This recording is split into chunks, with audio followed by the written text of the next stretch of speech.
Well, he just is trying to work his way down the inside. You see these guys getting danced all around. His front wheel hit one of those bumps it wasn't supposed to hit. Did a good job to keep it upright, though. He's still in it. And so Casey Lytle, a California young man riding for Honda of Troy, with 11 laps to go, all kinds of time. Ricky Carmichael not only wants to nail down a championship here tonight, his first Supercross #1 plate in the professional ranks, but also he wants to keep that win streak alive. I'll bet you the hair is standing up on the back of Lytle's neck right now because he can feel it. The fans are standing up, anticipating a move, but look at that. Lytle just won't give in. Good toughness by Casey. Right, did a good job. All Ricky wanted to do in there was get in there and intimidate him a little bit, try to pressure him into mistaking. He was only able to go for the double right there. I think maybe last year he'd have tried for the triple. He's a little smarter. He takes his time and he picks his places to make the move. What a bad break for Raynard. Boy, he had it going, had a great opportunity to make this a real battle. Force Carmichael to work extra hard, and I think Carmichael still can be pushed to the point where he'll make mistakes like he did last year. You just got to be going a lot faster to push him into that mistake now. Carmichael concentrating on gaining that #1 plate. The crowd rising to their feet once again on every move, and Ricky Carmichael then takes over the lead. So it might be good night, Irene. So long, Ricky Carmichael, as far as Casey Lytle is concerned right here. Lytle is going to try to hold on, but I just don't think he has the speed. Well, the best thing he can do is to try to stay with him as long as possible, keep his cool, not worry about it. For his best finish of the year, as we see Brock Sellards in third, Raynard back up and moving now in fourth. Raynard's got a shot at the podium. I don't think that mistake took a lot out of him. A lot of times you go down, that'll take something out of you, and it's hard to regroup. But here, he's got a chance. Brock Sellards, number 36, is only 6 points from second place in the point standings. And as we mentioned, he's coming off his best finish, that second place finish in St. Louis. Seemed like after his hand injury healed, as he tries to hold off Raynard, he's gotten terrific starts. Let's go down now. Davey Combs is with Chad Watts, Ricky Carmichael's mechanic. You guys nervous at all at the beginning? Of course, a little bit, but falling down. I think he's just a little anxious considering the situation tonight. So he just needs to settle down and ride his own race. Yeah, of course he'd be anxious. He's won an outdoor title, but not an indoor title. And he could do it here tonight. As Ricky Carmichael starts to pull away in first place, we see the battle for third now with Sellards and Raynard.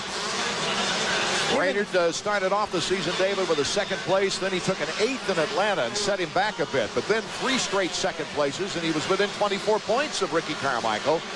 But then, of course, the 21st in St. Louis took him out of the points chase. Yeah, he's even if he makes this pass on, even if he makes the pass on Sellards and Lytle and gets second, which would be a great ride, he's still going to go back to the pits with his head down, going, man, I had an opportunity there and made a mistake, and it cost me. We can't make those kinds of mistakes against Carmichael. And yet, looking at what Carmichael did, he did make a mistake and went down and was still able to recover. That's how good he is. Okay, we're going to take a quick break from the Silverdome in Pontiac, Michigan, as this 125-minute main event continues. We'll be right back. Here's your Suzuki leaderboard. Our leader is Ricky Carmichael, who is looking for his 7th consecutive win on the 125 East season. In second place is Casey Lytle. But we're looking at the battle for third right now. Robbie Raynard still has not been able to get around Brock Sellards, number 36 of FMF. Sellards doing a good job here, and that second place last weekend gave him a lot of confidence. Third in Daytona, we talked about, you know, I think we even asked him, can he run with Carmichael? Does it bum me out that you guys were together in the amateurs and now he's got all the attention? And he said, no. It was a very mature answer saying, my time will come. I'll just keep putting the pressure on, and I'll learn as much as I can. Hopefully, you know, I'll be up there towards the end of the season and the beginning of next. Sellards has been able to cut the angles off. This time he can't get the thrust out of the corner, and Robbie Raynard will move into that position. So Raynard now in third, but a long, long way from second place. Every time Carmichael, who just went by on the triple going the other way, gets close to that triple on both sides of the stadium, the entire crowd stands up beating on the seats, waiting for him to do something fancy. He'll wait till the end. Carmichael, Lytle, Raynard, Sellards, Curry, Bentley.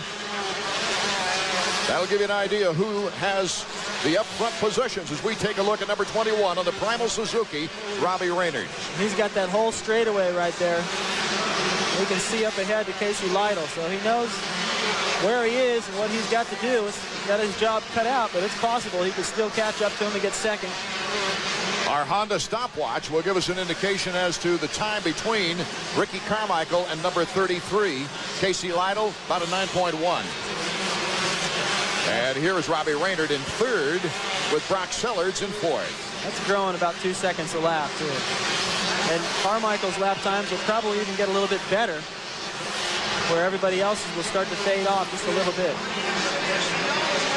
As we take a look at the Honda stopwatch and your favorite rider going through the screen in the 125 Eastern Division, Ricky Carmichael came here to Pontiac with the knowledge that they had agreed with his mentors not to race at Dallas. Now, there was some consideration of racing a 250 at the Dallas Supercross at Texas Stadium, but preparations for the 125 National Outdoors, they felt a lot more important.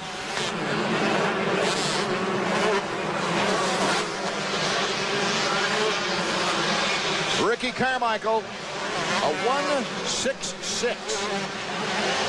About average. It's a little bit longer lap time here in the Silverdome because they go up in the stands, and the configuration of the track, zigzagging back and forth, they got a little longer lap time out of it. And it actually took me a little while to figure out which way everything was going, but it's definitely giving the riders all they can handle. This is such a technical track. It's really a test of endurance, especially with a lighter, less powered bike like a 125, I think, David.